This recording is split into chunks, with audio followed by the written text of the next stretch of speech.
Tv5 ICICI Prudential నిర్వహిస్తున్న ఈ financial summit కు, మ్యూచువల్ ఫండ్ సమిట్ కు, ఇన్వెస్టర్ సమిట్ కు ఇచ్చేసిన అందరికీ హృదయపూర్వక స్వాగతం, సుస్వాగతం. సోలోగా ఐసిఐసిఐ ప్రుడెన్షియల్ స్పాన్సర్ చేస్తున్న సమిట్ ఇది. ఐ రిక్వెస్ట్ శ్రీ రవిశేఖర్ గారు, regional head ICICI Prudential, to speak about the importance of investing in mutual funds. General గా long term లో 3 asset class sir. Indian household invest into 3 asset class. ఒకటి real estate, gold and equity. These are the generally 3 long term assets. General గా మన Indian households are more into real estate and gold specifically. Equity అనే asset class లో ఒకవేళ మీరు 1 year కన్నా ఎక్కువ సంవత్సరాలు ఇన్వెస్ట్ చేసి ఉంటే, ఒకవేళ మీరు 100% కానివ్వండి, 200% కానివ్వండి, మీ 30 లక్షలు 27 కోట్లైనా కానీ, taxation says you don't even have to pay single Paisa tax.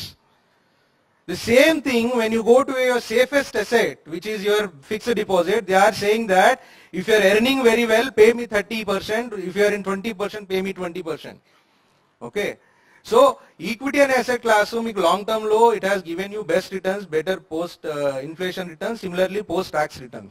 Mutual funds లో మీ అందరి దగ్గర పూల్ చేసుకున్న మనీని ఫండ్ మేనేజర్ ప్రొఫెషనల్ గా ఒక ఎనీవేర్ బిట్వీన్ 25 to 30 స్టాక్స్ లో డిఫరెంట్ ఒక 10 to 12 డిఫరెంట్ సెక్టర్స్ లో ఇన్వెస్ట్ చేసి he'll try to give returns. There are funds even with 15 to 20 years track record, sir. మీరు ఒకవేళ చూసుకుంటే, నేను సెన్సెక్స్ 16% అంటున్నాను, లాస్ట్ 15-20 years లో 20-22% కాంపౌండింగ్ రిటర్న్ ఇచ్చిన ఫండ్స్ కూడా ఉన్నాయి. Peter Lynch, who's one of the very good fund managers known across, he said behind every stock there is a company. Try to know it. Generally when I talk to people, they do not talk much about the company, sir. Investor paranga, they only talk about the price, right? They only talk about the price. So ఇది లేనప్పుడు you should be able to out source that, and mutual funds do the same thing. ఆ expertise ని చూసుకొని పోర్ట్ఫోలియోని diversify చేసుకుంటే they invest in to different. So అందులోనే different varieties ఉన్నాయి sir. Large cap funds అంటాము, అంటే బ్లూ చిప్ కంపెనీస్ లో invest చేసేది. మిడ్ క్యాప్స్ ఉన్నాయి, కాంబినేషన్ ఇవి రెండు ఉన్నాయి. So if you have to build a very long term where you don't want to spend much, please choose some good equity funds and invest. Parallel గా కొద్దిగా return నుంచి better taxation ఇవ్వాలంటే debt mutual funds కూడా ఉన్నాయి sir. అందులో advantage ఏంటంటే, మీరు ఎఫ్డీలో ఇందాక చెప్పినట్టు గవర్నమెంట్ ఒకవేళ మీ ఇన్ఫ్లేషన్ 6% ఉన్నా 7% ఉన్నా అది తీసేయడానికి ప్రొవిజన్ ఇవ్వట్లేదు సార్.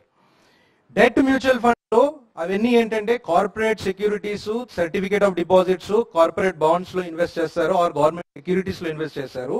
మీరు ఒకవేళ 3 years కన్నా ఎక్కువ mutual fund, debt mutual funds లో ఉంటే, government is allowing you to take indexation benefit. Indexation benefit ఏంటంటే, ఎఫ్డీ లాగే నాకు 9% ఒకవేళ నాకు వస్తే, ఈ 3 ఏళ్లలో ఒకవేళ ఇన్ఫ్లేషన్ 6% ఉంటే 6% కూడా తీసేసి మిగిలిన వచ్చిన ప్రాఫిట్ ని యూ క్యాన్ ట్యాక్స్ కట్టాల్సి వస్తుంది. సో మీకు డెట్ మ్యూచువల్ ఫండ్స్ లో 3 years కన్నా ఇన్వెస్ట్ చేస్తే ఇన్ఫ్లేషన్ ఏదైతే ఉంటుందో దాన్ని తీసేయడానికి ఆస్కారం ఉంది. That is called indexation benefit.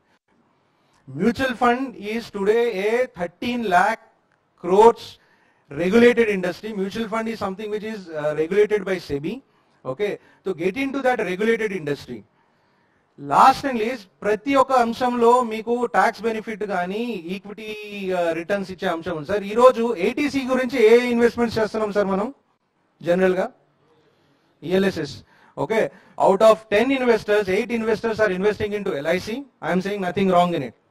లేదా పీపీఎఫ్. ఓకే, మీ ఎల్ఐసి అంటే 15 to 20 years పెట్టాలి సార్. మీ పీపీఎఫ్ ఎన్ని years lock in sir? 15 years. Post office 5 years is the minimum. అలాగే మీరు బ్యాంక్ ఎఫ్డీలో పెట్టుకున్న ఏటీసీ బెనిఫిట్ వస్తుంది sir. Okay, 5 years lock in ఉంటుంది, కానీ దాని మీద మళ్ళీ ట్యాక్స్ కట్టాలి.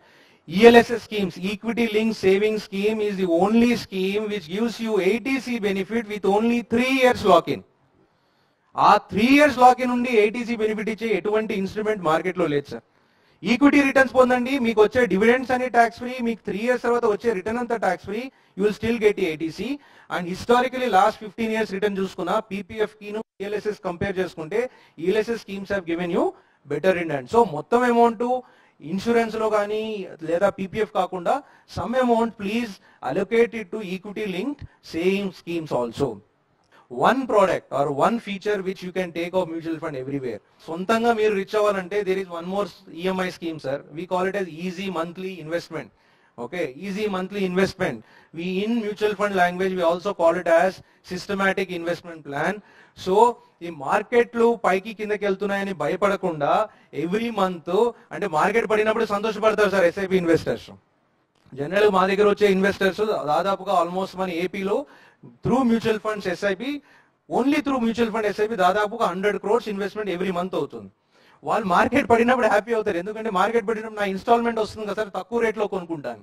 సో మీరు హ్యాపీగా if you want to sleep but at the same time you want to build long term wealth, right? Systematic investment plan is one way to build it. So use all these opportunities so you don't have to wait. Direct గా ఒకవేళ trading అది చేయాలంటే you need to have passion, you need to understand sir. ఇప్పుడే లేచిన పాపని పరిగెత్తాలంటే కష్టం. So ముందు equity మీద అవగాహన తెచ్చుకోండి, అర్థం చేసుకోండి. But your long term portfolio ఉందా, try to build it through mutual funds or few stocks. ఇంకొకటి ఏంటంటే చాలా మంది ఇన్వెస్టర్స్ వచ్చి నా దగ్గర 10, 20, 20, 30 మ్యూచువల్ ఫండ్స్ ఉన్నాయి సార్, లేదా నా దగ్గర 60 స్టాక్స్ ఉన్నాయి సార్ అంటారు. And again I'll quote Peter Lynch, okay, stocks gani mutual funds gani are like your kids, right? Don't take so many things that you cannot handle. Okay, pillalaga sir 10 mandi pillal unte handle cheyalem kada. So keep it yourself short and put into not more than 5-6 good mutual funds.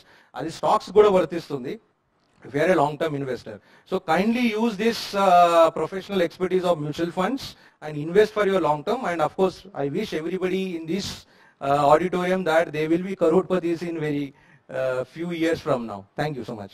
Balraj గారు, financial planning అంటే ఏంటి, financial planning ప్రత్యేకత ఏంటి, అసలు financial planning అవసరం ఏంటి, మన ఆర్థిక అవసరాలను అది ఫైనాన్షియల్ ప్లానింగ్ ఎంతవరకు ఆదుకుంటుంది, దాని ప్రాధాన్యత ప్రాముఖ్యత వివరించాల్సిందిగా కోరుతున్నాను. మనము సంపాదించిన డబ్బుని ప్రాపర్ గా ఇన్వెస్ట్మెంట్ చేసి మన గోల్స్ ఏమైతే ఉంటాయో వాటన్నిటిని అచీవ్ చేయడానికి మనం ఫైనాన్షియల్ ప్లానింగ్ అంటాం. సో ఫౌండేషన్ పార్ట్ లో ఫస్ట్ స్టేజ్ లో primary importance is given to life insurance. So మనం లైఫ్ ఇన్సూరెన్స్ కవర్ ఎంత తీసుకోవాలి, సో యాన్యువల్ ఎర్నింగ్స్ ఏమైతే ఉంటాయో దానికి 10 to 12 times మనం లైఫ్ ఇన్సూరెన్స్ కవర్ తీసుకోవాలి. లైఫ్ ఇన్సూరెన్స్ తర్వాత మనకు హెల్త్ ఇన్సూరెన్స్ కూడా అంతే ముఖ్యం. జనరల్ గా హెల్త్ ఇన్సూరెన్స్ తీసుకోవాలని ఎవరికి ఇంట్రెస్ట్ వస్తుందంటే ఏజ్ అయిన తర్వాత హెల్త్ ఇన్సూరెన్స్ తీసుకోవాలని ఇంట్రెస్ట్ వస్తుంది. ఏజ్ అయిన తర్వాత మనకు హెల్త్ కూడా మంచిగా ఉండదు. అందుగురించే హెల్త్ మంచిగా ఉన్నప్పుడే హెల్త్ ఇన్సూరెన్స్ తీసుకుంటున్నాం. So first life, health, then comes personal accident and disability insurance. So ఒక 50 లక్షల కవర్ మనం తీసుకుంటే గనక దానికి మనకు పెద్దగా ప్రీమియం కూడా ఏమీ ఉండదండి, ఖర్చు కూడా ఏమీ పెద్దగా ఉండదు. దాదాపు 6 నుంచి 7 వేల వరకు మనకు 50 లక్షల వరకు మనకు personal accident and disability cover వస్తుంది. ఎవరి స్తోమతి ప్రకారం వాళ్ళు 1 crore తీసుకోవచ్చు, 2 crores కూడా తీసుకోవచ్చు. మనం personal accident and disability cover తీసుకుంటే మనకు సాలరీ రీప్లేస్మెంట్ కూడా అవుతుందండి. దాదాపు 2 సంవత్సరాల వరకు అంటే 100 weeks వరకు కూడా మనకు ఇన్కమ్ రీప్లేస్మెంట్ అవ్వడానికి అవకాశాలు ఉంటాయి.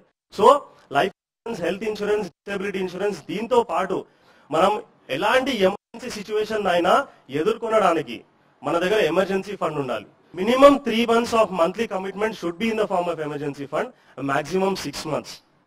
ఇది ఉద్యోగం చేసే వాళ్ళకి. వ్యాపారం చేసే వాళ్ళకు సీజనల్ ఇన్కమ్ ఉంటుంది కాబట్టి వాళ్ళు అట్లీస్ట్ 1 year వరకు ఎమర్జెన్సీ ఫండ్ పెట్టుకుంటే it is always better.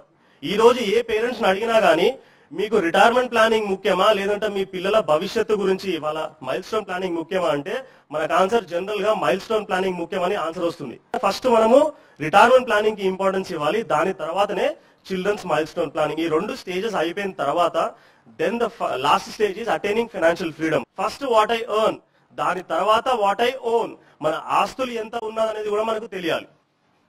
So ఆస్తి అంటే స్థిరాస్తి ఒకటే కాదు, మనకు రియల్ ఎస్టేట్ ఎంత ఉంది, డిపాజిట్స్ ఎంత ఉన్నాయి, మ్యూచువల్ ఫండ్స్ ఎంత ఉన్నాయి, స్టాక్స్ ఎంత ఉన్నాయి, గోల్డ్ ఎంత ఉంది, ఇవన్నీ కూడా మనం లెక్క వేసుకొని మనకు ఎంత ఆస్తి ఉందనేది మనకు తెలియాలి. దాంతో పాటు వాట్ ఐ ఓ, మన అప్పులు ఎంత ఉన్నాయి అనేది కూడా మనకు తెలియాలి.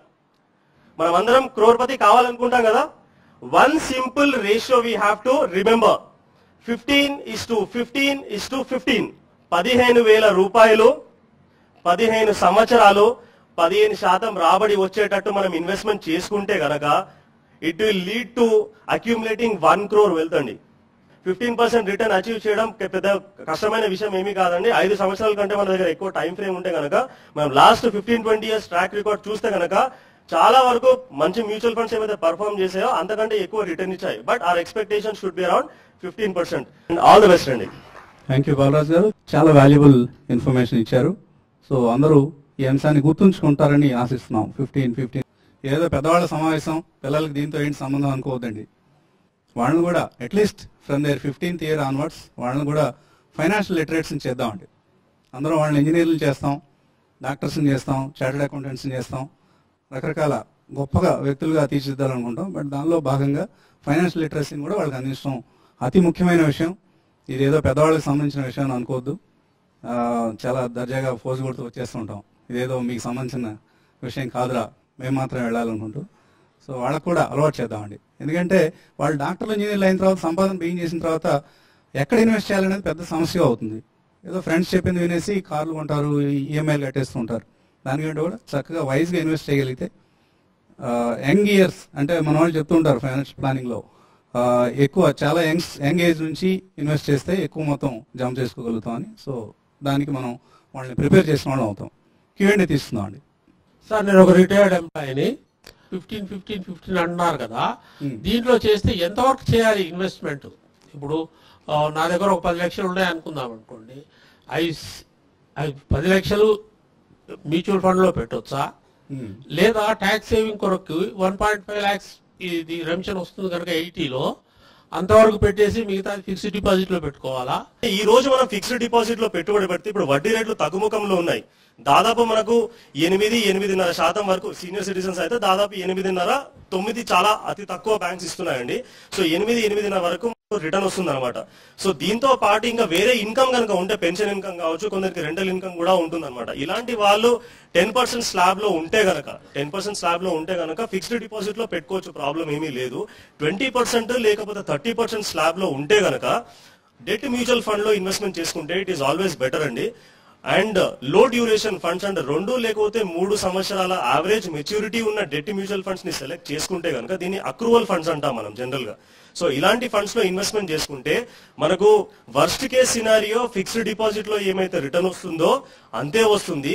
దీంతో పాటు ఎప్పుడైతే వడ్డీ రేట్లు తగ్గుముఖం పడతాయో మనకు క్యాపిటల్ గెయిన్స్ రావడానికి కూడా అవకాశం ఉంటుంది. లార్జ్ క్యాప్ ఫండ్స్ గురించి చెప్తున్నారు కదా, దానికంటే సెక్టర్ ఫండ్స్ లో ఏమైనా అగ్రెసివ్ పర్సెంటేజ్ ఆఫ్ గ్రోత్ వస్తుందా అనేది నా డౌట్ అండి. సెక్టోరల్ ఫండ్స్ అన్నది ఆ స్పెసిఫిక్ పాయింట్ ఆఫ్ వ్యూ లో తీసుకోవాలి. ఇంకొకటి, సెక్టోరల్ ఫండ్స్ లో ఇన్వెస్ట్మెంట్ పరంగా చూసుకుంటే ఎంట్రీ ఎంత ఇంపార్టెంట్, ఎగ్జిట్ కూడా అంతే ఇంపార్టెంట్. ఫర్ ఎగ్జాంపుల్, రీసెంట్ గా మనం టెక్నాలజీ ఫండ్స్, ఎప్పుడైతే టెక్నాలజీ స్టాక్స్ వాట్ ఎవర్ వాళ్ళు పడినప్పుడు we have given a call on technology funds.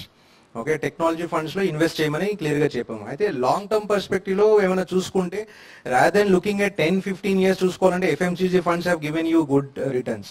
దానికన్నా ఏంటంటే మీరు సీజనల్ గా, లెట్స్ ఇప్పుడు టెక్నాలజీ ఫండ్ మీద we have given a call, or maybe tomorrow let's say infra maybe next 3 to 4 years లో కూడా ఒకవేళ ఎస్ఐపి స్టార్ట్ చేసుకోవాలంటే it can be better rate. So దానికి ఏంటంటే any sectoral fund entry is also important, exit or similarly is also important. Because last 10 years లో చూసుకున్నా కానీ మీకు సెక్టోరల్ రొటేషన్ అంటూ అవుతా ఉంటుంది. ఓకే, ఇప్పుడు last we expect maybe next 1 or 2 quarters cyclical stocks to do well. They have not done well. ఈ quality stocks అనే క్వాలిటీ హై ప్రైస్ లోనే ఉన్నాయి. సో అది సెక్టర్ రొటేషన్ మీరు ఒకవేళ నేను చూసుకొని జాగ్రత్తగా చేయగలను అనుకుంటే better. But otherwise it is better to stick to large cap diversified fund. కాకపోతే మేము ఒక స్పెసిఫిక్ థీమ్ తీసుకొని ప్లే చేసుకోవచ్చు. For example, today we are saying India recovery path లో ఉంది కాబట్టి cyclicals might do well. So infrastructure related ఏదైనా చూసుకోవచ్చు. But I would not advise you for a very long term, because large cap diversified అయితే better. బాలాగారిని అడగాలనుకుంటున్నాను sir. Sir, PMS గురించి చెప్పండి sir. What is your advice? How to do PMS? Portfolio management services అనేది there are 2 types of portfolio management services. Of course, entry level అనేది ఎంతో, ఒక్కొక్కరికి 5 లక్షలు ఉండొచ్చు, ఒక్కొక్కరికి 25 లక్షలు ఉండొచ్చు, కోట్ల మీద కూడా ఉండొచ్చు. That's different story. So voluntary PMS ఒకటి ఉంటుందని, ఇన్వాలంటరీ పిఎంఎస్ ఒకటి ఉంది. For people who do not have time, who have money. So ఇన్వాలంటరీగా వాళ్ళు ఏం చేస్తారు అనేది డెఫినెట్లీ వాళ్ళు మీకు రిపోర్ట్ చేస్తూనే ఉంటారు, కానీ మీ ప్రమేయం ఏమి ఉండదు అందులో. నేను ఒక software employee and then I entered into 30% slab. ఇప్పుడు ఈ స్టేజ్ లో హౌసింగ్ లోన్ తీసుకోవడం మంచిదా కాదా? మీరు ఇల్లు ఉండడానికి తీసుకోవాలనుకుంటున్నారండి, ఇన్వెస్ట్మెంట్ పర్పస్ కి తీసుకోవాలనుకుంటున్నారా? బేసిక్ గా tax saving. Very good question అండి. ఇక్కడ ఏం చేస్తున్నామంటే, మనం 100 రూపాయలు ఇంట్రెస్ట్ కడుతున్నాము. 30% లో స్లాబ్ లో ఉన్న వాళ్ళకి 30 రూపాయలు ట్యాక్స్ బెనిఫిట్ లభిస్తుంది. కానీ మనం మర్చిపోతాం ఏంటంటే 70 రూపాయలు మనం ఇంట్రెస్ట్ కడుతున్నాం. It is outflow of money. 20% slab లో ఉన్న వాళ్ళు 20 రూపాయలు ట్యాక్స్ సేవ్ అవుతుంది, but 80 rupees they are paying interest.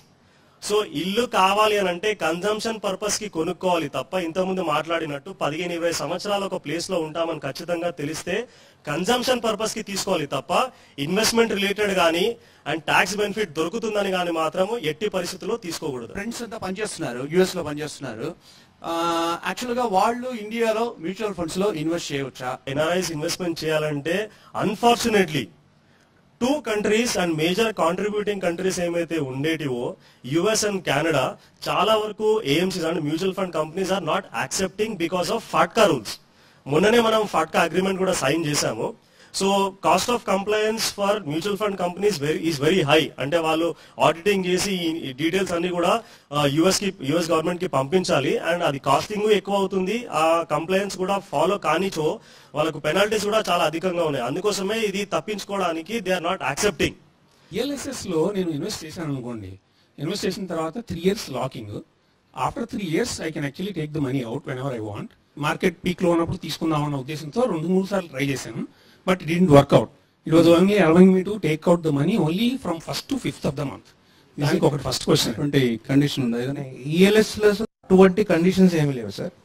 Any unit you buy, units whatever you're buying, దానికి 3 years లాక్ ఇన్ ఉంటుంది, which is as rule. So 3 years time frame అవగానే automatic గా మీరు సిస్టమ్ లో అవన్నీ యూనిట్స్ 3 years కంప్లీట్ చేసిన units అన్ని unlock అవుతాయి. సో మీరు ఆటోమేటిక్ గా మొత్తం రిడీమ్ చేసుకోవాలంటే రిడీమ్ చేసుకోవచ్చు, కొంత అయినా రిడీమ్ చేసుకుని మిగతా ఉంచుకోవచ్చు, లేకపోతే ఇట్ కెన్ స్టిల్ లై దేర్ అండ్ కంటిన్యూ. సో ఆ విండో అన్నది ఏమి లేదు. అయితే మేబీ ఎక్కడ ఈ వచ్చి ఉండొచ్చు అంటే చాలా మంది ELSS లో కూడా సిస్టమాటిక్ ఇన్వెస్ట్మెంట్ ప్లాన్ చేస్తుంటారు. ఓకే, సిస్టమాటిక్ ఇన్వెస్ట్మెంట్ చేస్తున్నప్పుడు మీరు అర్థం చేసుకోవాల్సింది ఏంటంటే 3 years సిస్టమాటిక్ ఇన్వెస్ట్మెంట్ ప్లాన్ చేస్తాం, 3 years తర్వాత విత్డ్రా చేసుకుందాం అనుకోండి. వాళ్ళు అర్థం చేసుకోవాల్సింది బేసిక్లీ ఏంటంటే ఫస్ట్ మంత్ స్టార్ట్ చేసిన ఇన్వెస్ట్మెంట్ మాత్రమే 3 years కంప్లీట్ అయింది. సెకండ్ మంత్ చేసింది it has only completed your 2 years and 11 months. So systematic investment plan చేసిన వాళ్ళు మాత్రం ఎన్ని యూనిట్స్ 3 years కంప్లీట్ అయినాయో చూసుకొని రిడీమ్ చేసుకోవాలి. బట్ యాజ్ సచ్ ELSS ఒకసారి 3 years కంప్లీట్ అవుతే you can withdraw it any time. ఈ మ్యూచువల్ ఫండ్స్ లో పెడితే debt, suppose equity mutual fund లో పెట్టాను, ఆ ఈక్విటీ మ్యూచువల్ ఫండ్ నుంచి డెట్ మ్యూచువల్ ఫండ్ కి నేను ఫండ్స్ మూవ్ చేసుకోవడానికి ఏమైనా ఉందా? You are saying that equity taxation long term capital gains అంటే 1 year తర్వాత కానీ ఎక్కువ హొరైజన్ ఒకవేళ నేను ఉంచితే నాకు లాంగ్ టర్మ్ క్యాపిటల్ గెయిన్ 0 కాబట్టి నేను ఒక ఈక్విటీ మ్యూచువల్ ఫండ్స్ లో ఇన్వెస్ట్ చేసి లెట్స్ 8 months తర్వాత నాకు ప్రాఫిట్ వస్తే ఆ ప్రాఫిట్ ఈక్విటీ మ్యూచువల్ ఫండ్ నుంచి ఒక డెట్ మ్యూచువల్ ఫండ్స్ లో మూవ్ చేస్తాను. So will I still get long term capital gain? Is your question. Okay, so sir when you're moving out from equity mutual funds నుంచి debt mutual funds move అవుతున్నారంటే దాని అర్థం అంటే 2. ఒకటి, మీరు equity నుంచి బయటకు వెళ్తున్నారు, రెండోది మీరు debt end. So it is as good as that you're taking out money from equity, right? So మీరు ఒకే ఫండ్ హౌస్ లో ఉన్న ఒక ఈక్విటీ నుంచి డెట్ చూసుకున్నా గానీ ఈక్విటీ నుంచి మీరు రిడెంప్షన్ ఇస్తే స్విచ్ ఇచ్చినా గానీ అది ఈక్విటీ నుంచి బయటకు వెళ్ళడమే. సో అటువంటి సమయంలో లెట్స్ 8 months ఉన్నారు, 8 months తర్వాత ఈ డెట్ లోకి స్విచ్ ఇచ్చారు అంటే that means you have sold out equity. So short-term capital gains will apply. So where you have to pay 15% on that whatever profits you make.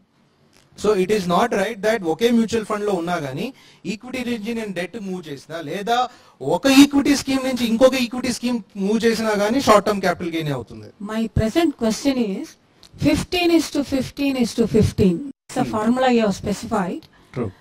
Can you specify the stocks? Because I am very much ambitious to make this formula successful. Can you please specify the stocks?